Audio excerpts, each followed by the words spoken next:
সম্পর্ক যখন ভেঙে যায় তখন কিছু সত্য অজানাই থেকে যায়, কিন্তু সত্য সবসময় চাপা থাকে না। তেমনি এক করুণ অথচ সত্য ভালোবাসার গল্প আজ শোনাবো আপনাদের। একজন ছেলে এবং একটি মেয়ের বিচ্ছেদ হয়েছে। ছেলেটি চোখের জল চেপে একটি চিঠি লিখেছে। মেয়েটি যখন সেই চিঠিটি পড়ছে তার পায়ের নিচ থেকে যেন মাটি সরে যাচ্ছে। চিঠিতে লেখা ছিল, যেদিন আমাদের ডিভোর্স হয়েছিল সেদিন তোমাকে সব বলা হয়নি। তোমার লিভার ট্রান্সফারের জন্য যে অঙ্গটি দরকার ছিল সেটি অন্য কারো নয়, আমারই ছিল। মেয়েটি স্তব্ধ হয়ে পড়ল। চিঠিতে আরও লেখা ছিল, তুমি যখন সুস্থ হচ্ছিলে আমি তোমার পাশের বেডেই শুয়েছিলাম। তোমাকে বলিনি কারণ আমি ভয় পেয়েছিলাম।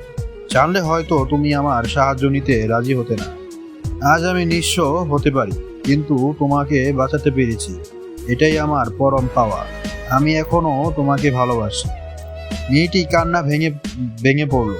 সে বুঝতে পারলো যাকে সে তুচ্ছ তাচ্ছিল্য করে ছেড়ে চলে গিয়েছিল সেই মানুষটিই তাকে নতুন জীবন দিয়েছিল। সে পাগলের মতো ছেলেটিকে খুঁজতে লাগলো। রাস্তায় রাস্তায় ঘুরে সে অবশেষে সেই মানুষটিকে খুঁজে পেল।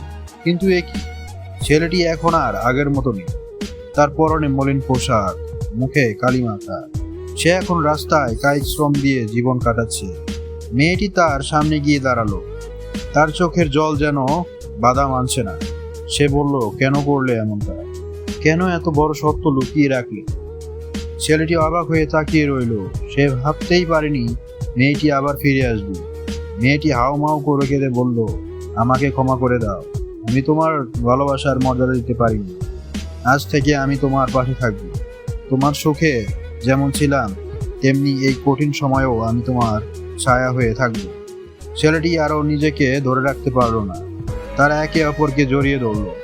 ভিডিও শেষে একটি সুন্দর বার্তা ফুটে ওঠে, মানুষের বাহ্যিক রূপ বা অর্থ সম্পদ বড় নয়, বড় হলো তার নিজ স্বার্থ ভালোবাসা। সত্যিকারের ভালোবাসা কখনো মরে না, শুধু সময়ের সাথে নিজেকে প্রমাণ। লাইক, কমেন্ট, শেয়ার আর সাবস্ক্রাইব করতে ভুলবে না।